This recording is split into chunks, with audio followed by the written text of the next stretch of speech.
Hello Nigeria, hello Africa. You're watching Plus TV Africa and the program is Sports Business with Orufuo Ezaga.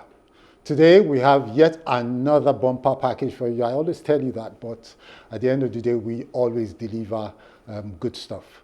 Today we're going to be talking about the new development in sports in Nigeria that we have all, that's been making the news for the past couple of weeks. The federal government has scrapped the Ministry of Sports Development, and in its place has been the National Sports Commission has been reinstated.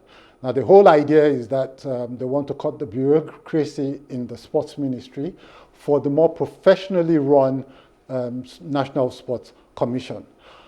What does this portend for sports now and in going down the line? To discuss this with me in the studio are some very seasoned analysts. They are actually very big TV personalities as well, which puts me in a bit of puts some pressure on me, seeing that they're so much bigger than I am in the industry. But not to worry, with me in the studio is Mr. Charles Anazodo. He's a sports journalist with SuperSport, and he's also one of the presenters, one of the anchors of Sports Zone on Lagos Talks FM. Joining him is his colleague. These are two pieces in a pod, more or less. Mr. Segun Agbede, who is popularly known as the pundit, and he too he's a sports pundit with SuperSport as well as Lagos Talks FM. A third joining us via Zoom from South Africa will be Mr. Emeka Enyadike, he's been everywhere. He's been there, he's done that, as they say. And we're all going to be looking at this new topic of the NSC. Is this the way to move sports in Nigeria? Is this the way to finally make sports work in Nigeria? Beyond just the development of sports, based on what the new leader of the NSC, Malam Shehu Diko, has said, we're about to see a period where the commercial aspect of sports in Nigeria is going to be taken seriously. So, over the next 45 minutes to 50 minutes, I would implore you to stick with us because there's a lot you're going to hear that may change your view about sports and sports business, and it could open an opportunity or two for you or your organization. So now's the time for you to, stretch your legs, get a glass of water, invite a friend to join you in this program, and we're going to give you a short break to do that. And when we return, the business begins.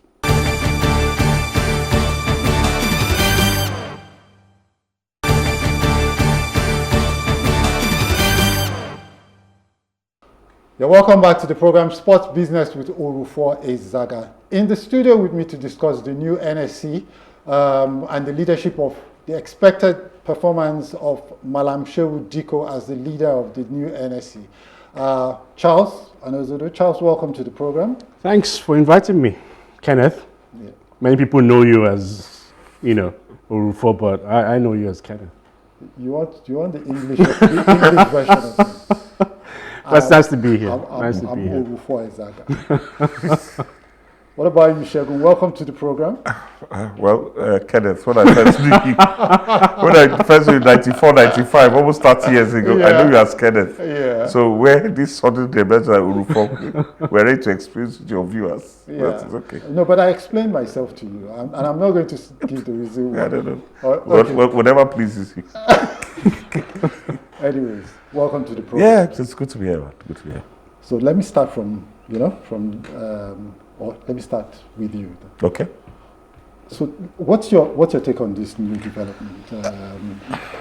Did you think, for instance, that the sports ministry was a problem or was the problem? And do you think that the NSC is going to change anything? That's a good question, Kenneth. Although basically when people say that, maybe they don't know how to answer it. But the sports ministry for me generally is led by the sports minister, obviously. And we've had quite a few, dare I say, sports ministers who haven't lived up to expectations in the past. I've not been happy with quite a few, maybe the last, not the last one, Okay. not the immediate one, but the penultimate one. You were happy with John Eno, I was. Yeah, I was okay. quite happy with him. In fact, when I heard the news, I actually picked up the phone and gave me a call to appreciate his efforts. Okay. Because, yes, he didn't have a background in sports, but I could see a man who was dedicated to the task. Because Nigerian sports is very complicated, everybody knows that. But we've had people that, for too long, we've had people that come into the sports ministry who are just politicians, who maybe they lost out in the lottery of the ministry. They get in maybe they want finance or foreign or whatever. And they're just there and they just don't take it seriously. But in John Eno, I saw someone that did the work, was ready to do the work. And, but it is what it is. Now, to answer your question, I like the idea of the National Sports Commission. I was quite close to the last DG of the Sports Commission, Dr. Chief Patrick Ekeji, really great guy. And he worked hand in hand with the then Sports Minister, Mr. Abdullahi. And that was 12 years ago, London, 10 years, quite a bit, under the Jonathan government. And they worked hand in glove, very harmoniously, and they had a good relationship. So, but was the sports industry any better off then? Well, there were ideas. For instance, we spoke to Dr. Mahmoud. Al-Hassan Yakumut. Sorry, Dr. Al-Hassan, another great guy.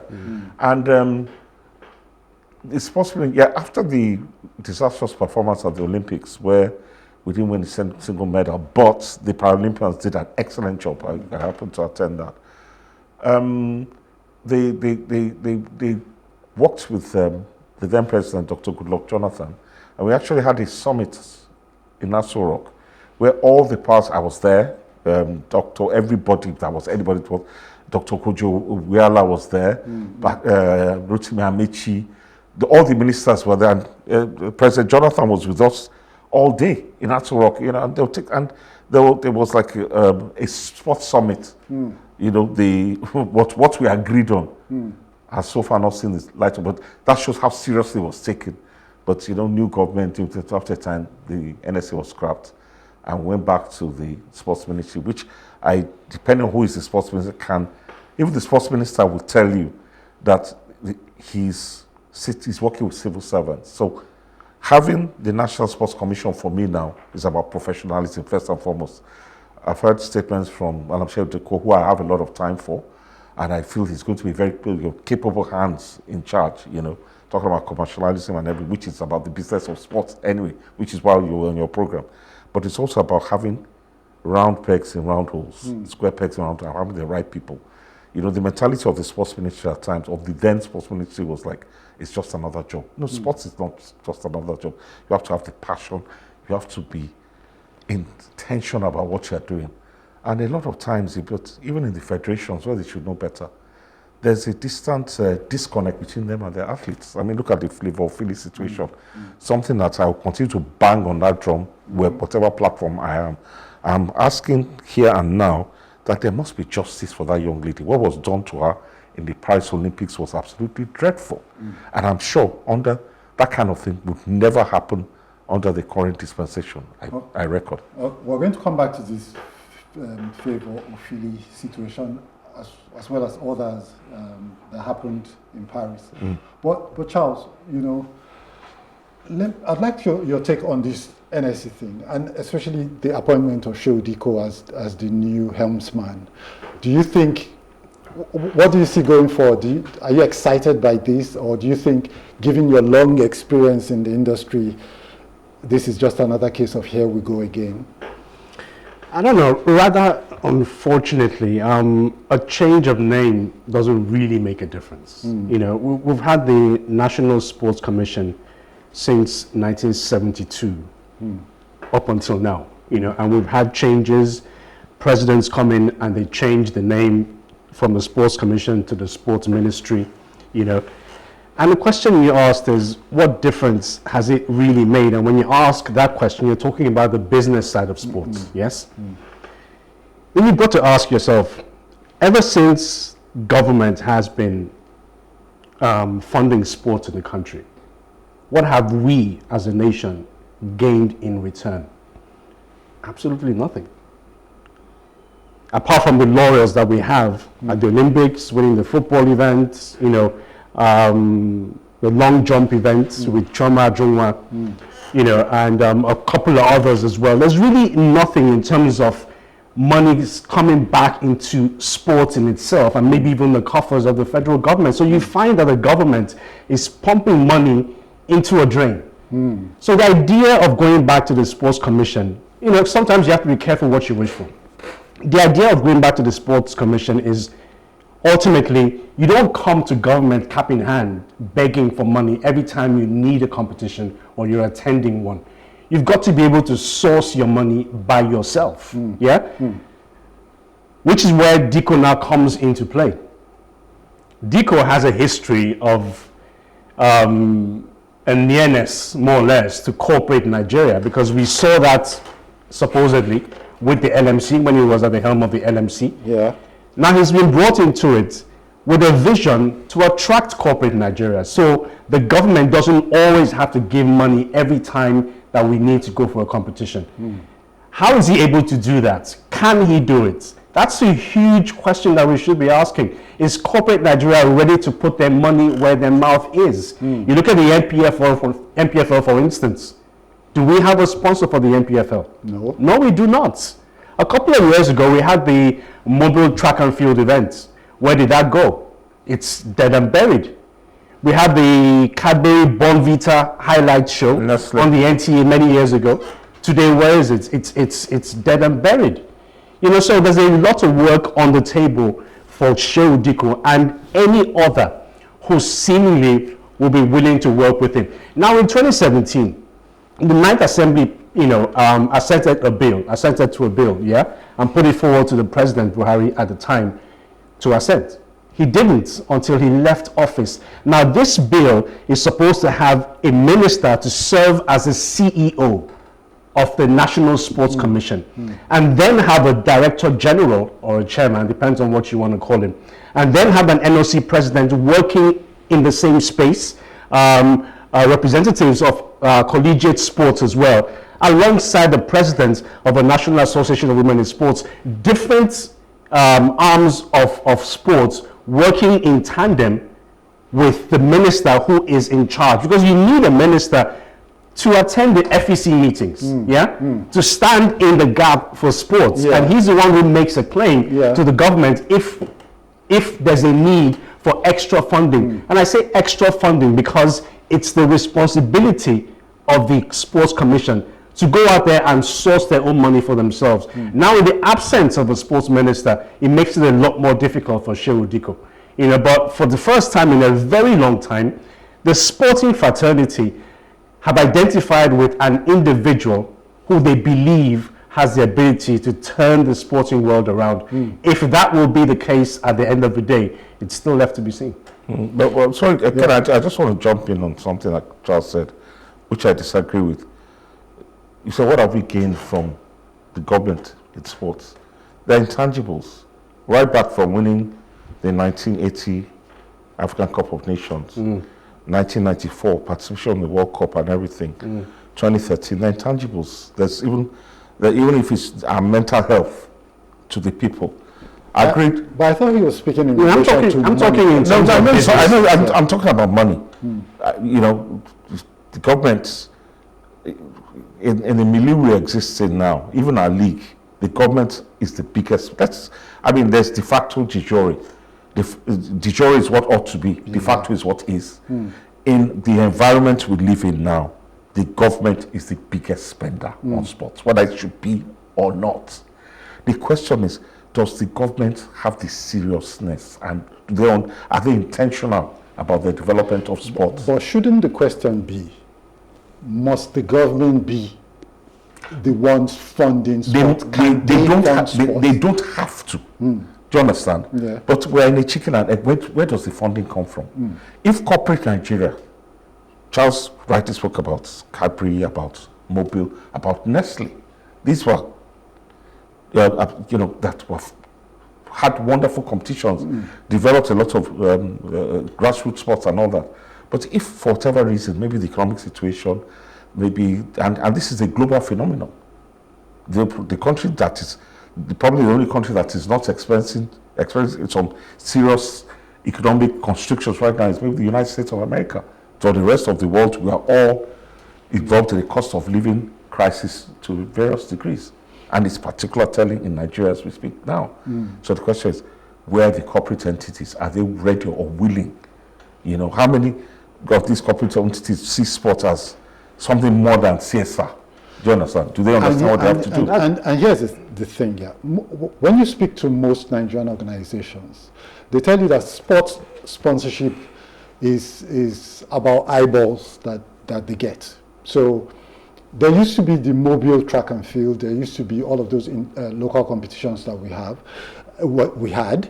And then there's the MPFL, the Nigeria Premier Football League, that we still have. Now, if you're looking at eyeballs alone as the value you get from sport, then what happens when you live in the kind of situation we have in Nigeria today, where there's a growing army of unengaged young people? What do these young people then do? You know, most of them, if you're an MTN, you probably know they vandalize your base stations, they kidnap your staff, they do. So you spend billions trying to, mitigate this, trying to solve this problem. The security situations. Do you understand? Whereas maybe if you put half that money in sports, for instance, any sports competition, get all of these young people engaged in some way, you don't have to spend so much money on these things. So maybe do you see that there's value in that? For instance, Charles. And please, before you answer that, let me also ask that: would you say that Diko's track record as LMC chairman, he's played a role before he was in charge of the league. He got some sponsors for the league. He got a broadcast deal and all of that, big broadcast deal at that time. Do you think that he's still the sort of person you back to do this and get corporate Nigeria to behave? Well, you just spoke about the broadcast rights deal that he got, for the league at the time. SuperSport paid a lot of money, to showcase the MPFL. Maybe another program we can talk about why it all fell apart, but those monies were in the coffers, and you've got to give credit to Shehu Diko because he was at the helm of affairs at the time. Can he do it again? It's still left to be seen, especially knowing that the economy in which we are currently doesn't really favor him.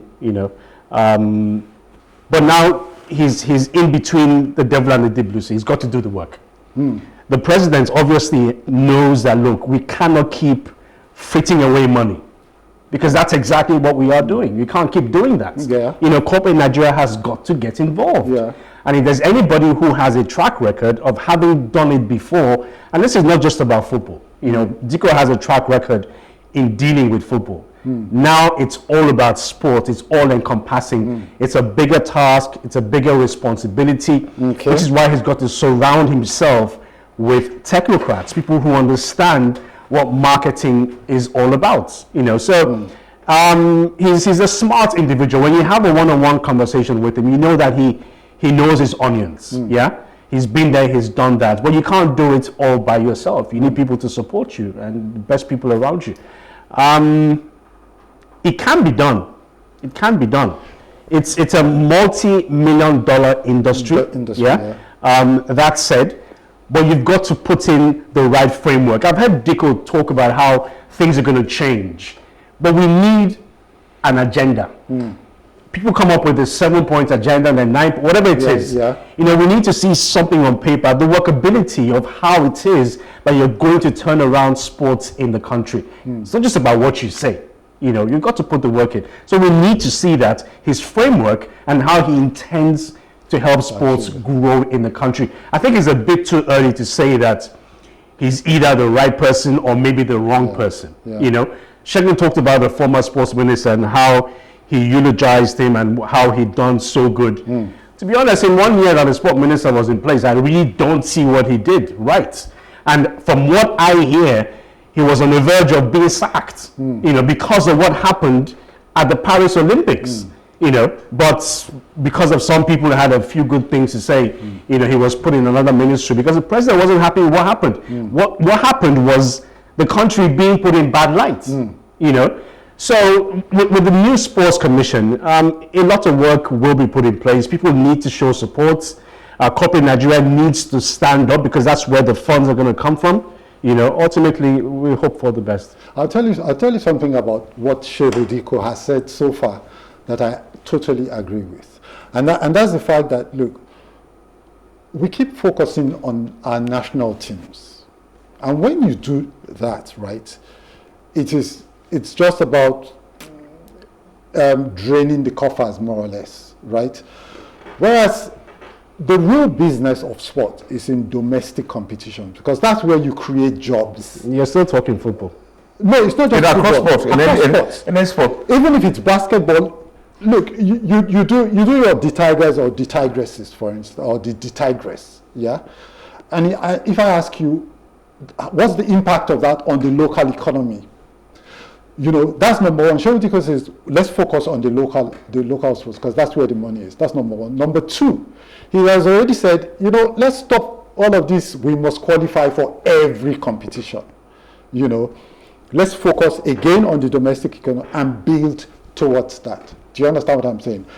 Before you respond to this observation I've made, Emeka has joined us from South Africa, and I'd like to welcome him to the program. Hello, Emeka. How are you? How are you? And also to Charlie and Big Segun. Hi, Emeka. Good to see you. Good to see you again.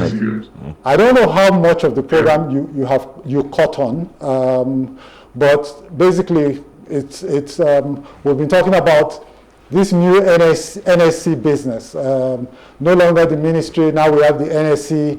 Is that a good way forward? Have we not been there before, right? So do you see anything that's going to happen that's different? I think two things need to happen. The first one has happened, which is that they actually scrapped the sports ministry and created the National Sports Commission.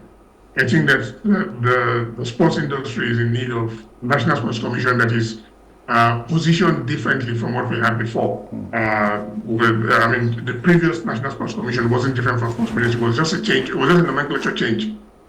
So what we do need now is to have a proper structure of an institution that is geared towards positioning sports in Nigeria as a business, as an industry, and also creating an environment that allows for us to develop sports, where we create the best global best practice around how we train our athletes, how the federations function as self-sustaining business units. And then also we have to ask ourselves, where do we have our comparative advantage? In the past, we used to be so good. Things like boxing. I mean, if you go back all the way to 1964, our first Olympic medal was in boxing. 1972 up to 1972 was also boxing. And before that, we had 2 world champions. And when you look at track and field, we used to be very good. We were good at all the sprints. We were good at the jumps. We were good at relays and all of that. We've lost a lot of that edge. Going into the 80s, we were good at weightlifting. Then in Nigeria, 80s, that I have good recollection, and 90s, we had very good local competitions. I was involved with Texaco, and we had the tennis. I used to attend the mobile track and field athletics because it was well run. There was the Cadbury tennis. So many of those events. There was golf. We had golfers who became global golfers coming to play in Nigeria. So we have to go back. Not necessarily go back to the 80s or 90s, but we have to go back to a structure that allows the individual sports to thrive.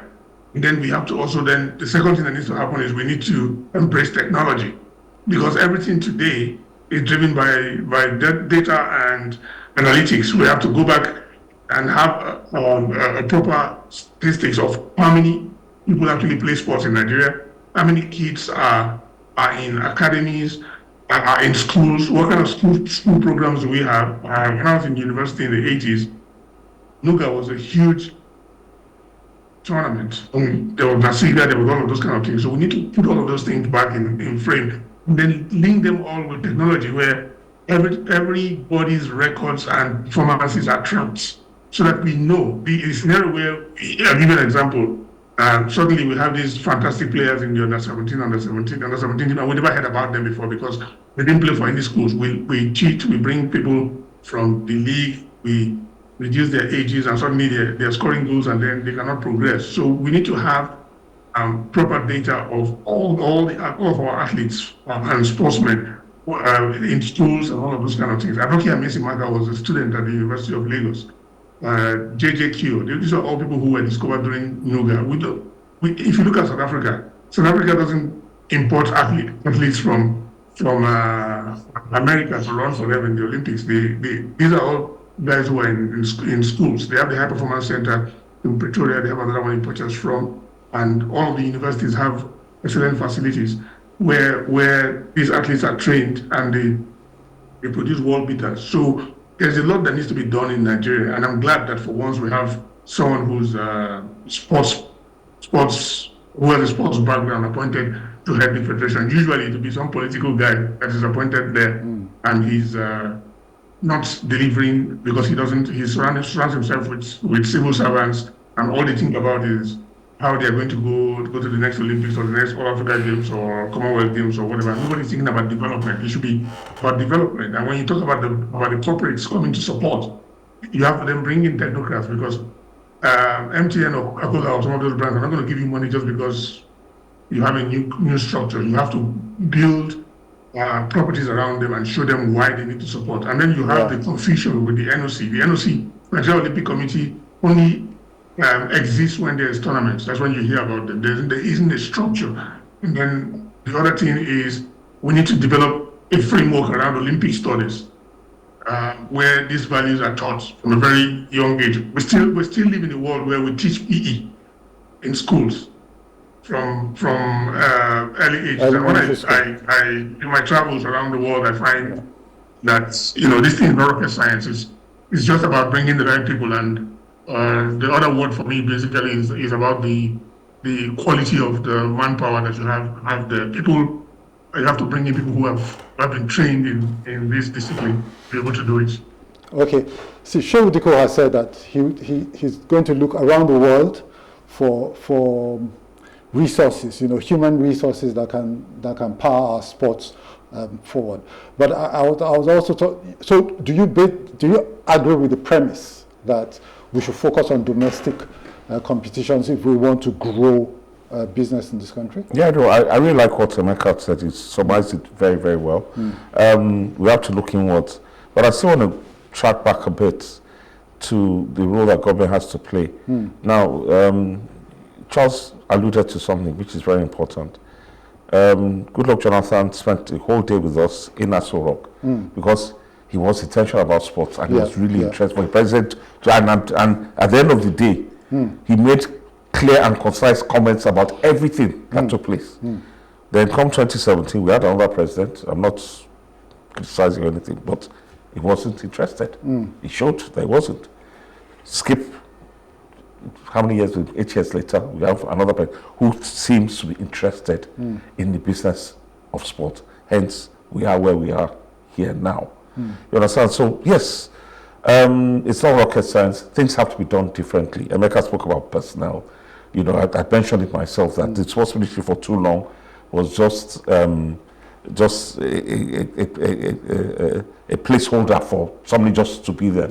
And I think Charles was a third Hatasha. I never heard anywhere that anyone was going to get sacked. Because as a sports minister, the associations who are protected by the international and the NOC, Emeka referred to that, they get up to all sorts of shenanigans.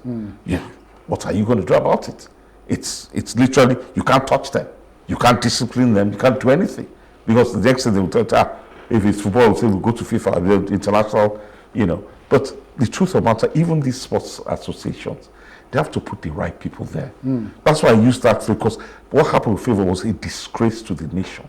Apart from what the damage it did to that girl's, to her psyche. A psyche in the competition. And because we spoke to Soji Fashuba, and the damage it did to the morale and psyche of the rest of the contingent.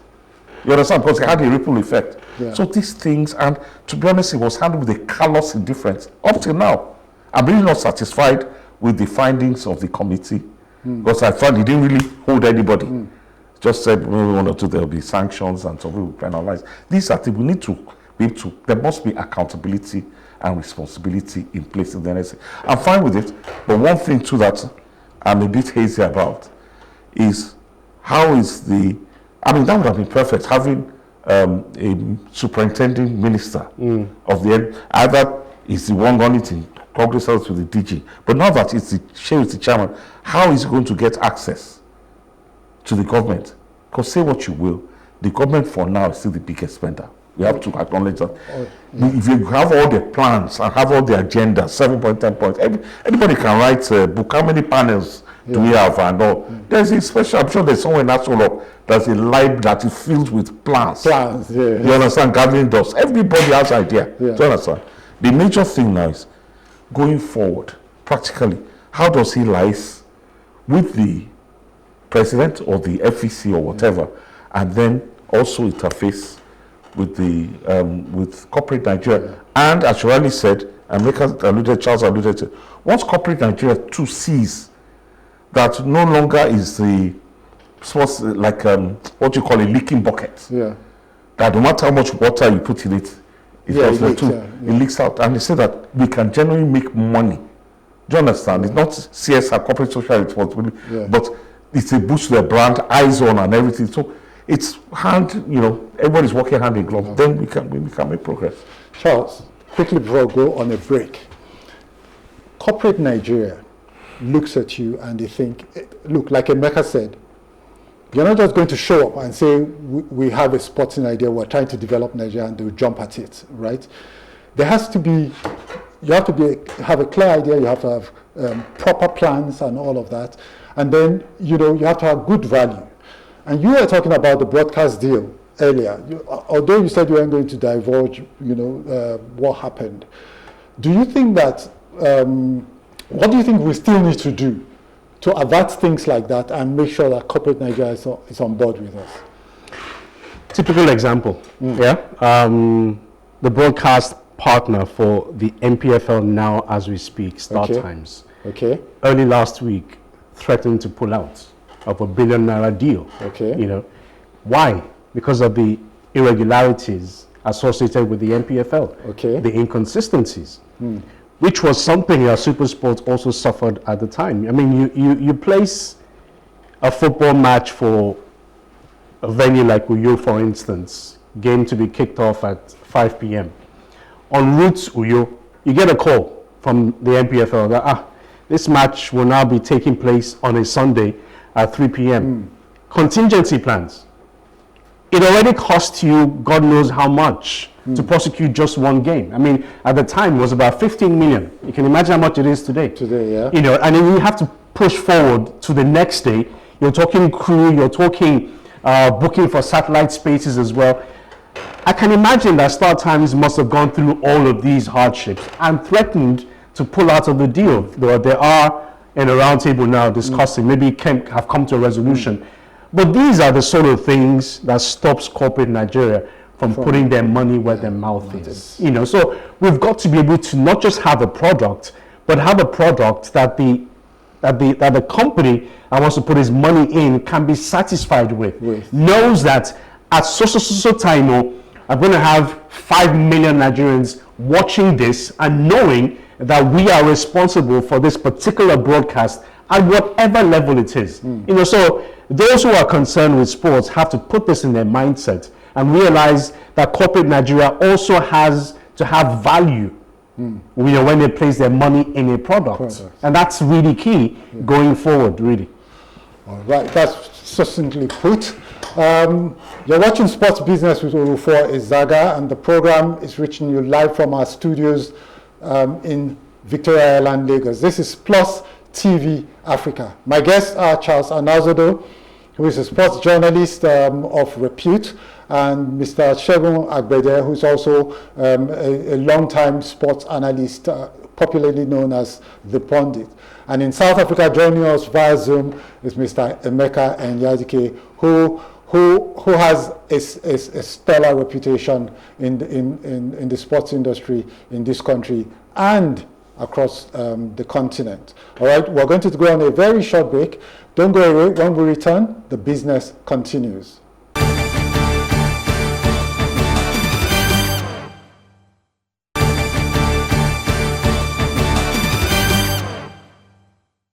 Welcome back to the program, Sports Business with Orufuo Ezaga. With me in the studio is Charles Anazodo, Segun Agbede, and joining us via Zoom from South Africa is Mr. Emeka Enyadike. Now, to kick off the second part of the program, Emeka, I'm going to come to you, and I think we should pace it now because there's still a lot we need to talk about. Emeka, how do we get corporate Nigeria to not just trust that we're offering the right product, but how do we actually do that from the NSE end? For instance, how does Segun Diko control all of these powerful federation presidents and vested interests? How does it do that in such a way that it can then engender trust in corporate Nigeria? Well, the starting point is corporate governance. We don't have corporate governance, and we don't understand what it means. Corporate governance is about structures, it's about how you get people in, it's about credible people, it's about the quality of people that you bring in there. It's also about systems and structures and values. Understanding that it's not business as usual and people should not take things for granted. You cannot deal with a multinational company if you have corporate governance issues around some sharp practices that do not conform with what the world understands as what needs to be done. You cannot have a scenario where there isn't accountability, where the sponsors are giving you money and you have nothing to show for it, because the federations in Nigeria generally believe that once they've written letters or proposals to companies and companies give them money, there isn't any onus on them to show how that money was spent. And then suddenly you have a scenario where players come out and say, oh, we haven't been paid our money, our allowances haven't been paid. You have clubs come out and say, we're not getting any money out of this. So getting to a scenario where people and federations and these institutions feel like they're entitled to part of the money that is coming out of it. Everywhere around the world, when this has happened, it has happened even as far as FIFA and IOC and all the International Athletics Federation, and those who have been kicked out. Some of them have been sanctioned and all of those kind of things. These things happen in Nigeria and nobody gets held accountable. We saw a scenario at the Olympics where some officials deliberately left out the name of Ophelia, for instance. She wasn't registered for an event. There should be consequences for those kind of behaviors. And once you can correct all of those, then companies will take you serious. And understand that most of the companies that actually spend big money on sports, they are multinational companies. And so you cannot have a scenario where the company gives you money and someone from the federation expects that some money should come back to them. That is not allowed, because just any incident that happens in Nigeria impacts on the global brand, and that is enough to get even the official from the company fired. Okay. We keep talking about our company should give us money, company give us money. Are we ready for the requirements? The things that we need to put in place. We need to be able to put institutional frameworks in place that you take to the company to show them these are our rules. At least let them trust that their monies are going to be spent appropriately. Kenneth, I don't even think that Segun Diko should have any problems with the federation bosses. If I were in his shoes, what I would do is delegate. Show them your responsibility. Cycling Federation, deal with your federation, source out sponsorship for your local events. When it now becomes a national event, like going to the Olympics, the All Africa Games, it becomes now the responsibility of the National Sports Commission chairman to pull all of these resources together, because you're representing the nation.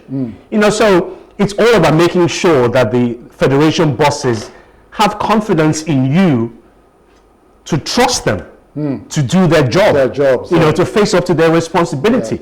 And I think that way you'd have a seamless, relationship with the federation bosses, and everybody works together ultimately for one goal. Okay, I quite like that actually. I'm just going to say, I want to pick up on something Emeka said, and it's right. You see, people tend to look at me a bit funny, when this favor feeling thing, but if there's anything I hate in my life, it's injustice. I can't stand it. I can't stand people taking advantage of one because you feel you're in a position of power, and then you walk, and Emeka is right. That thing held up the nation to international opprobrium. We're made to look stupid in the eyes of the world. Until today, even dare I say tomorrow, absolutely nothing has been done. These things need to stop. I'll give an example of other issues of perfidy back in the day.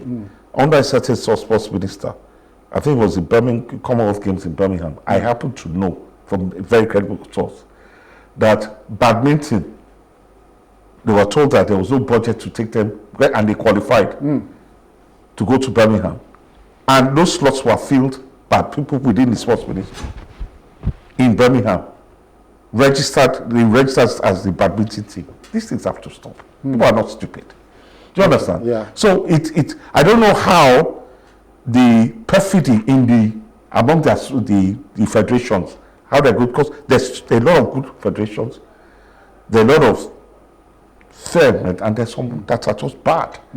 And they need to be looked. Accountability and responsibility is the bedrock of corporate governance. And if we keep on operating in our own peculiar way of saying, a Niger way, sorry to say, a Niger way, it won't work for us. Okay. I have a few ideas of my own to really? Say. Yeah. Is that a surprise? But you see, how do we, okay, so we know what to do. We know we should Charles says, let's let the federations run. You're saying, let's be, how do I put it? Let's treat everybody right, yeah? Emeka said there has to be good governance structures, yeah? How do we make this happen? Emeka, I hope you're listening to me. In the NSC right now, how do you make all of this happen across the different sports? Did you hear what I said? It's not difficult. I heard what you said. You said, how do you make this work across all sports? Yeah. It's about structural adjustments. Yeah. There has to be a definite structure of what the NSE is and how it is different from what we had before. And then we need to also look at what where we locate the federations within the structure, because like I said before, you have the NOC, and the NOC does absolutely nothing the entire 4 years. They only come to life when there's Commonwealth Games, or there's Olympics, Africa Games.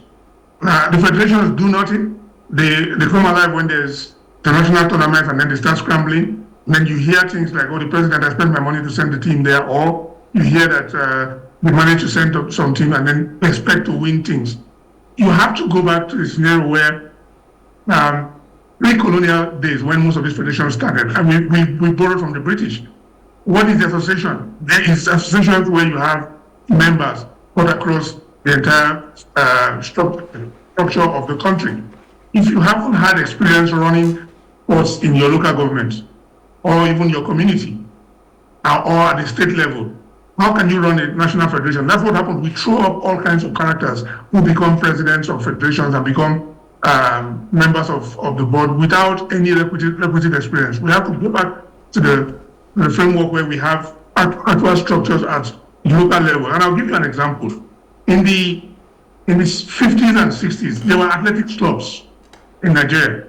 If you speak to Violet Waje, who was one of our most iconic athletes, she will tell you they had what they call the Fanti Club. They had some of these clubs in Lagos Island. They had clubs everywhere. The same way you have a Ikoyi club and all of those kind of clubs. Those things died in Nigeria. When suddenly, during the military government, they created ministries, and then suddenly nothing happens. When there's National Sports Festival in Nigeria, which I think is the biggest, it should be scrapped because it doesn't help us. The states go and they pay and they bring athletes, and then suddenly when the games are over, they all disperse. we must have a framework that is tied to school structures, community structures, club structures. And, in the 80s and 90s, when there was mobile track and field, there were clubs that used to come and compete.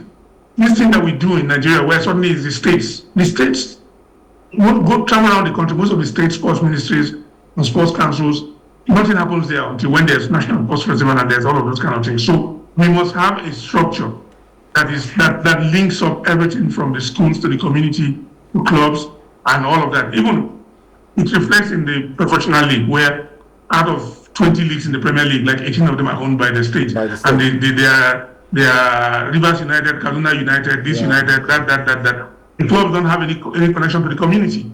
Okay, so and revenue is not. Segun talked about government funding. The budget of the Federal Ministry of Sports for 2024, 30 billion naira. How much is that in dollars?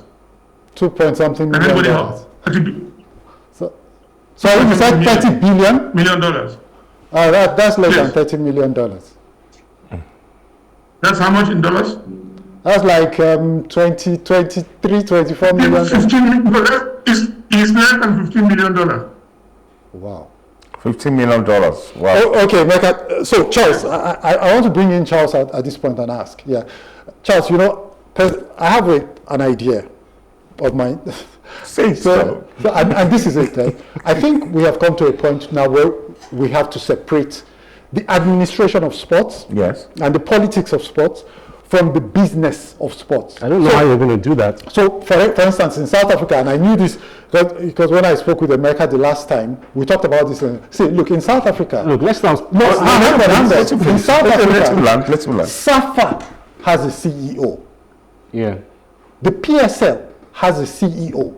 Why don't we have stuff like that? So, you say, look, your NFF, you have a CEO who runs the commercial, wing of the commercial arm. Let the president let them do the politics. We can do that with football. We can do that with basketball. We can do that with the big sports.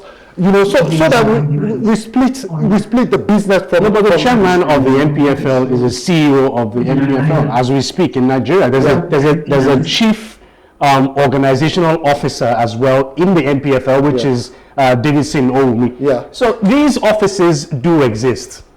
They exist. So I don't know exactly what you're talking about. How about the NFF? The NFF. What do you mean the NFF? The Nigerian Football Federation. You want the NFF to have a CEO? See, let me tell you why I don't agree that these things exist. Yeah, because right now the government don't have to agree because it does exist. No, hang on. The governance structure in the league today has the MPFL board, saying its own, and in the MPFL, then there's the partners that they have, who also have a say in how the league is run and all of that. We need to have a very clear and defined way to get these things done. And for me... See, Kenneth, I think you're putting the cart before the horse. We have a product, which is football, yes? I think it's our responsibility to grow the product that we have first. Make it visible to every Nigerian. Right now, you can't see the NPFL on TV unless you're a subscriber to a certain that's how provider. It's supposed to be. That's not how it's supposed to be. The countries that you mentioned, there are certain times when the whole of the UK can watch their games live on television.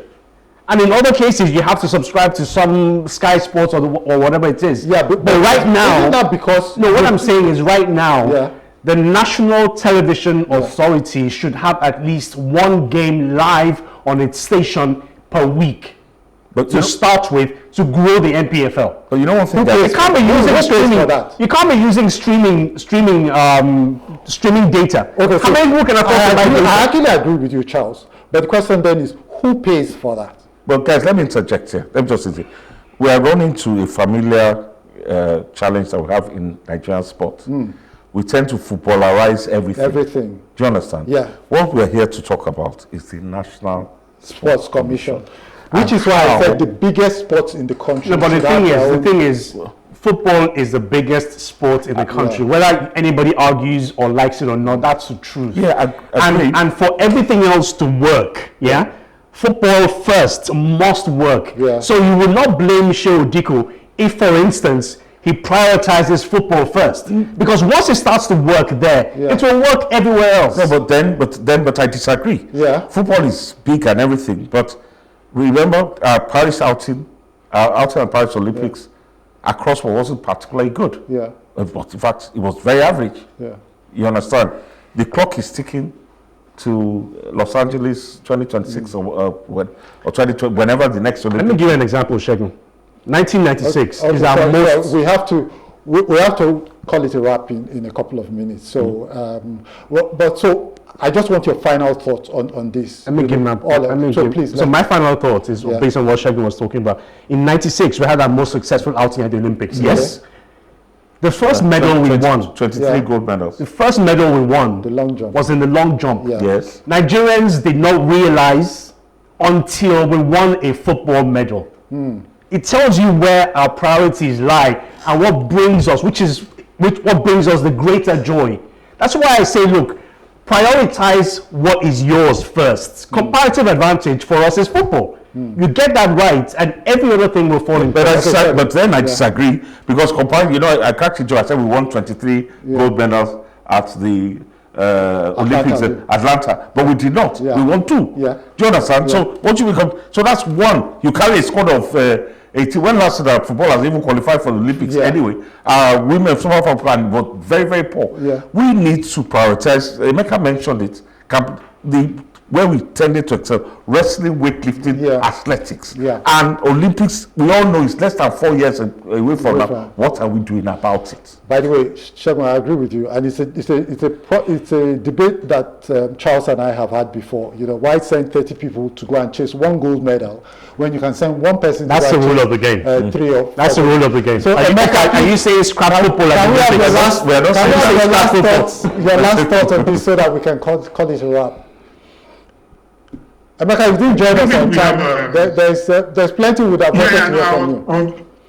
I was listening. So here's the thing: we have a sports industry policy that was passed, which was championed by the NESG, and NESG is Nigerian Economic Zone Group, which includes a lot of the corporates, the people that you go to look for money from. There has to be harmony between that policy and what is included in the new NSC. In fact, that policy needs to be incorporated into the new NSC Act. And we have to then look at ways where we can, the good thing about it is that, over the last 15, 20 years, I've been fortunate to travel the world, work with various international bodies and all of that. And some of the things that I see, we have all the ingredients. Nigeria we have the talent, we have the fan base. We have data. Part of the job that we do with one of the companies that I work with is we have data on Nigerian fans and how they engage with all the various properties. Recently, there was investment for the Africa Warriors thing that came from outside of the country. Massive investment. So we have the possibility to create investment, but we need to bring in people who understand how these things are structured in order to be able to put it. And who is the guy who came in? Is a guy who came in from Maxwell Cardo and his group. He came in from the UK. Okay. And came back there. We have the possibilities to turn Nigeria into a sports economy. Yeah. And once that is done, we will begin to achieve results. We'll create employment. We will create businesses, and then we will also contribute to the GDP of the country. All right. Thank you very much, Emeka. Hollywood and all that. But I can promise you that football is a much bigger option. Okay. All right. Thank you very much for joining us on the program. Thank you much, Charles, for being here, and Segun as well. Pleasure. It's all mine. Yeah. And I must say, very good program. Thank you very much. We were going to. So that's it, viewers. Thank you for watching. Sports is big entertainment, but it's also big business. Shehu Diko has said he's targeting 3% contribution to the GDP, and if we take that, based on what our GDP was as of end of last year, which was $362 billion, we'll be talking about an industry that's $10 billion strong. It's a lot of money, it's a lot of opportunities for young Nigerians and businesses across the country. And we are going to talk some more about this in the weeks to come. But until that time, this is me, Orufuo Ezaga, saying be productive, be good, and stay safe.